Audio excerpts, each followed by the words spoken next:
नमस्कार दोस्तों, कैसे हो आप लोग। मैं डॉक्टर विपुल कुमार आप सभी का स्वागत करता हूँ आपके पसंदीदा होम्योपैथिक यूट्यूब चैनल में। आशा करता हूँ आप सभी की सेहत अच्छी होंगी, आप स्वस्थ मस्त और आनंददायी जीवन जी रहे होंगे। दोस्तों, हमने एक सीरीज शुरू की है जहाँ पे हम होम्योपैथी से जो इंटरेस्टिंग किताबें हैं होम्योपैथी की उसके बारे में डिस्कशन करते हैं। और इसी श्रृंखला में आज हम बात करने वाले इस किताब के बारे में। इस किताब का नाम है लीडर्स इन होम्योपैथिक थेराप्यूटिक्स। ये ईबी नाइफ द्वारा लिखी हुई किताब है। ये मेरे किताब का बता देता हूँ और ये मैंने 2002 में जब मैं छात्र था तब ली थी। तो आज के इस वीडियो में जानेंगे कि ये किताब किस तरह से बनाई गई है, इस किताब की क्या खासियत है, क्यों इतनी अच्छी है, मैं इतनी तारीफ कर रहा हूँ इस किताब की। ये आपको ये वीडियो देखने के बाद में समझ जाएगा, तो वीडियो अंत तक जरूर देखिएगा। तो चलिए बिना किसी तरीके हमारा डिस्कशन शुरू करते हैं।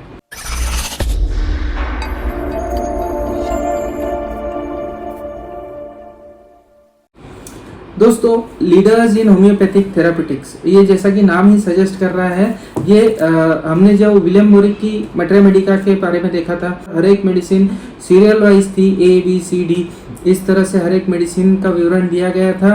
और हर मेडिसिन के अंदर एक एक सेक्शन में हेड, नेक, थ्रोट, स्टमक, एब्डोमेन, इस तरह से सिक्वेंशियली हर मेडिसिन को डिस्क्राइब किया गया था।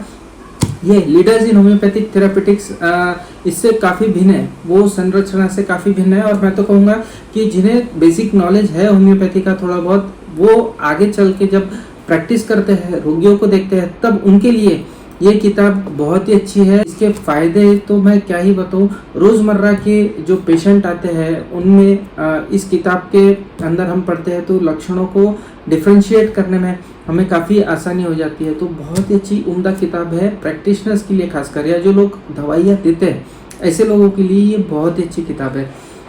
अब ये किताब की खासियत ये है कि ये किताब में आपको जो दवाइयाँ मिलेंगी, गिनी चुनी दवाइयाँ मिलेंगी, लगभग 60 से 70 जो मेन दवाइयाँ हैं उनका विवरण इसके अंदर हमें देखने को मिलता है। और इसमें अल्फ़ाबेटिकल ऑर्डर में जो है दवाइयाँ अरेंज नहीं है। इसकी सबसे पहली दवा जो डिस्कस की है इसमें वो है नक्स वोमिका। तो इसमें अल्फ़ाबेटिकल ऑर्डर में दवाइयाँ नहीं बताई गई है। डॉक्टर नैश को जैसे जैसे जो जो दवा सूझती गई वो उन्हें डालते गए। और इसकी संरचना भी दवाइयों की काफ़ी अच्छी तरह से बताई गई है। सबसे पहले डॉक्टर नैश ने कुछ की नोट सिम्टम्स, जो दवाई के अंदर बहुत प्रोमिनेंट सिम्टम्स हमें देखने को मिलते हैं, वो डिस्क्राइब किए हैं। और उसके बाद में उस दवा के विवरण के अंदर उसको डिफ्रेंशिएट किया है क्लोजली रिलेटेड दवाइयों के अंदर। जैसे लक्षण काफ़ी क्लोजली हमें मिलते जुलते लक्षण कई बार देखने को मिलते हैं, उन लक्षणों को डिफ्रेंशिएट डॉक्टर नैश ने किया है। जैसा कि मैं आपको पढ़ के बताता हूँ, एक उदाहरण के तौर पे कोनियम मैकुलेटम नाम की एक होम्योपैथी की दवा है, बहुत ही अच्छी दवा है खासकर चक्कर के लिए। Vertigo specially Agrovet on turning the head और लुकिंग अराउंड साइडवाइज और टर्निंग इन बेड, इस तरह के यदि चक्कर आते हैं जिसे पोजिशनल वर्टाइगो कहते हैं हम, उसके लिए बहुत अच्छी दवा है। साथ ही साथ swelling and induration of glands के लिए बहुत अच्छी दवा है। खासकर यदि आपको लग जाए और उसके बाद में किसी ग्रंथि के ऊपर आपकी सूजन आ जाए तो ऐसी कंडीशन में कोनियम मैकुलेटम बहुत अच्छी दवा है। कैंसर एंड स्क्रोफुलस पर्सन, ऐसे लोग जो दुबले पतले हो और कैंसर होने की संभावना उनके अंदर हमें देखने को मिलती है, जिनके ग्लैंड्स के ऊपर हमें एनलार्जमेंट देखने को मिलती है।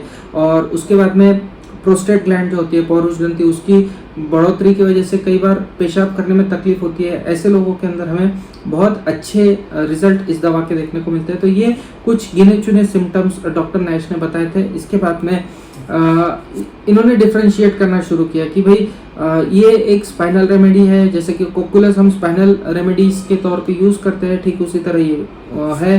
फिर strongest characteristic is it's peculiar vertigo which is much aggravated by turning the head like colocynth.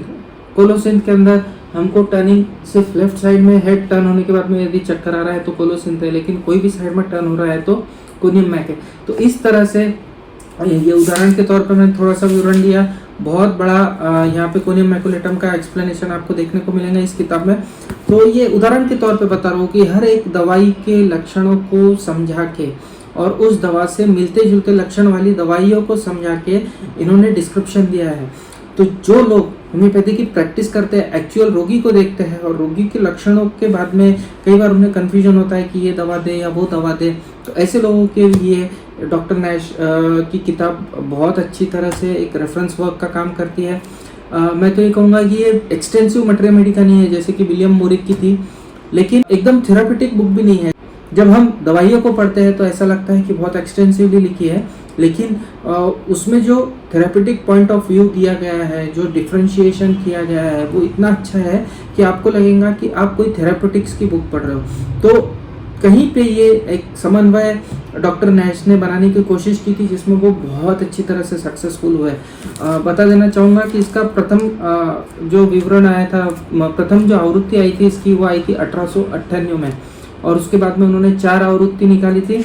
इसकी 4th एडिशन हमें देखने को मिली थी इन जुलाई 1913, और तब से ये किताब होम्योपैथिक डॉक्टरों का मार्गदर्शन करते आ रही है। कई डॉक्टर हैं जो इस किताब के मुरीद है, कई डॉक्टर इस किताब को सजेस्ट करते हैं कि आप इस किताब को रेफ़र करें, और मैं भी आपको सजेस्ट करूंगा यदि आप होम्योपैथिक प्रैक्टिस कर रहे हैं तो। एक और बात डॉक्टर नैश के बारे में, डॉक्टर नैश जो है वो इस किताब में पोटेंसी भी सजेस्ट करते थे। मेनली डॉक्टर नैश जो थे वो 1M और 10M ये पोटेंसीज का उपयोग करते थे, और वही उन्होंने सजेस्ट किया है कि ये पोटेंसीज आप यूज़ कीजिए। और इस पोटेंसी को बनाने के लिए उन्होंने एक मशीन भी बनाई थी जिसे हम पोटेंटाइजर कह के उन्होंने नाम दिया था। उसका भी विवरण इस किताब के अंदर हमें देखने को मिलता है। और 1M 10M के ये बहुत ज़्यादा बड़े सपोर्टिव थे। 1M 10M पोटेंसी रिपीट करके आप केस क्योर कर सकते हो, ऐसे इनका दावा था। ठीक डॉक्टर जेम्स टायलर केंट की तरह मिनिमम डोज के अंदर सिंगल मेडिसिन देने के ये बहुत ही बड़े समर्थक थे, और इसी को ये सपोर्ट करते थे। और यही सब चीज़ें हमें इस किताब के अंदर देखने को मिलती है। आप इस किताब को एक बार ज़रूर रेफ़र कीजिएगा, आपको बहुत ज़्यादा पसंद आएंगी। आप यदि होम्योपैथी करना चाहते हो आपकी प्रैक्टिस, तो इस किताब के बिना तो आप प्रैक्टिस नहीं कर सकते, ऐसा मेरा मानना है।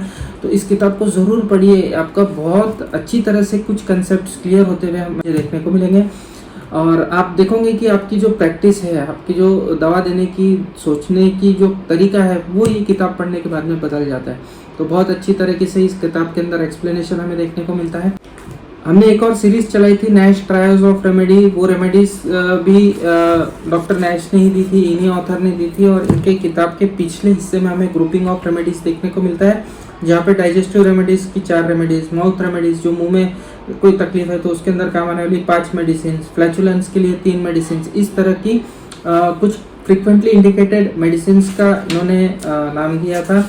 साथ ही साथ थेरापेटिक इंडेक्स हमें इस किताब के एंड में देखने को मिलता है। गॉइटर के लिए कौन कौन सी दवाइयाँ यूज़ हो सकती है, और साथ ही साथ सिर्फ नाम नहीं है तो पेज नंबर भी हमें यहाँ देखने को मिल जाता है।